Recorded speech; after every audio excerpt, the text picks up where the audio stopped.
Hi, this is Zach here with the Bulletin Board Heroes here at Zach's Traders Cafe for Wednesday, the 13th of June. Starting off with the FTSE 100, which is still above its 50-day line, the blue line there, and also theoretically within that rising trend channel from January, the top of the channel there heading for the 8600 plus area, but obviously the way things are going, it looks as though we're going in the other direction at the moment. In terms of the downside, if we do have an end-of-day close basically below 8150, then we have the risk of former April support and resistance around 8040 as the next destination to the downside. The RSI has been a bit of a giveaway in the sense that we've had that double failure at the uptrend line there from January, and then another failure basically below RSI 50 versus 44 at the moment. So that is a leading indicator in terms of potential downside towards that 8040 area. In terms of the upside, probably need at least an end-of-day close through the 8260-70 area, recent resistance, or ideally 8300, but as I said, the lay of the land not looking great at the moment. Moving on to the DAX, and here a dance around the floor of that rising trend channel from October, and largely above the 50-day line, 18,300. At least while we're above the 50-day line, looking for progress towards the top of the recent range, 18,900 or so. You can see the top of the channel there from back in September, October, heading for 19,800. But like the FTSE, the upside seems rather a long way away. We've also had three failures for the RSI in the 50s, which is normally a leading indicator on the downside. If we do break down, then the favoured area, 17,800, basically late April and early May support for this market. Moving on to the Dow, which also had a bit of a dance and continuing to dance either side of the 50-day line there. That's around 38,700. Looking really for an end-of-day close through 3,900 to give us 40,000. Otherwise, we may have to test the late May support area at 38,000, but not really much to go on there, apart from the RSI, which is failing or has failed quite a few times now at or below neutral 50. So again, suggesting that we could head lower. On to Bitcoin, which has been a little bit disappointing, not being able to cling on to that $70,000 plus handle, but at least we are above the rising 50-day line there at 66,000, and also the floor of the rising trend channel from back in November. But at the moment, really looking at 65 to 72,000 as the trading range for this market.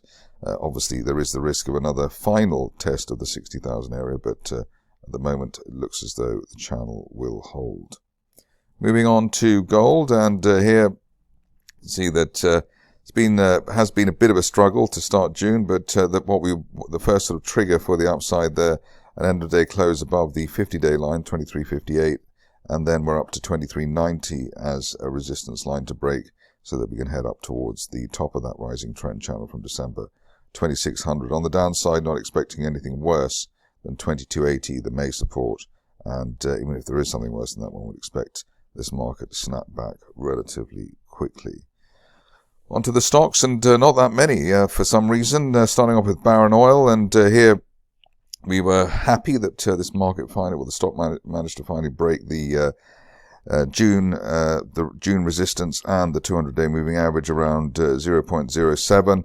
The target has been 0.13 for quite some time, and we're looking for that maybe as soon as the end of this month, which I think would be quite a coup. On to the next stock, which is Bluebird Merchant Ventures, and here gapping up through our previous target there around 1.5 pence, and the message here is basically above 1.5 pence, looking for as much as 2.5 pence by the end of next month. That resistance line there from November 22, ideally on tap for sometime in July. We're also backed by the unfilled gap to the upside and the golden cross buy signal that we had towards the end of last month.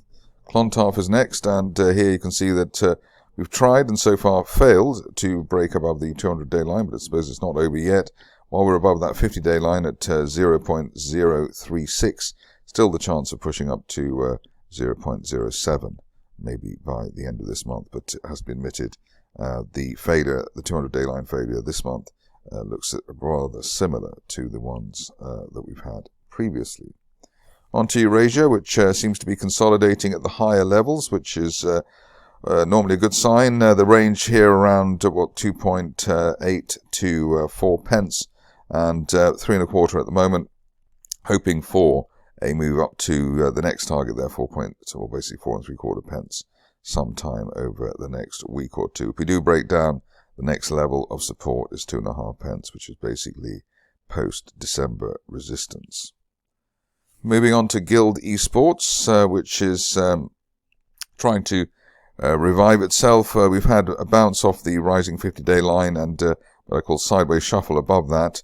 Still looking for the shares to hit up to 0.62 by the end of next month at the top of that falling trend channel that's been there since this time last year.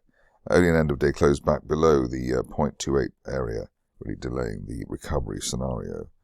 Moving on to Helium 1, and here what is of interest is the way that 3 days of resistance in the upper 60s, and that does suggest perhaps that we might have to head back down to that support line there from the end of January around the 0.5 pence level. Obviously that was the placing level as well. So let's see if we can escape with an end of day close above 0.68, etc., so that we can then move towards 0.8 or 0.9. But one has to say at the moment it just looks as though we might have to retest that falling support line.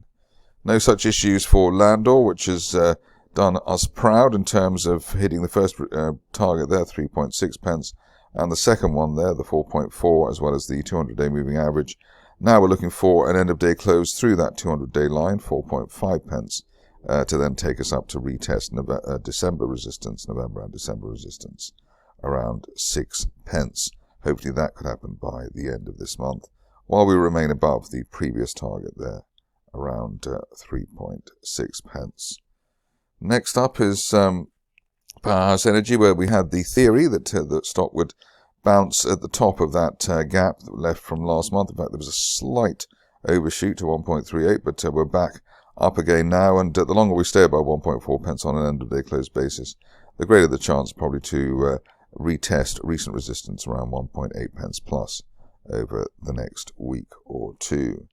Finishing off with Quadrise, and here decent progress. We're just about to have a golden cross probably for tomorrow, which is nice. We've got a mid-move consolidation, a likely mid-move consolidation, ahead of a move to the top of the channel there from this time last year at 3.2 pence, and we're looking for that while we stay above 2 pence on an end-of-day close basis.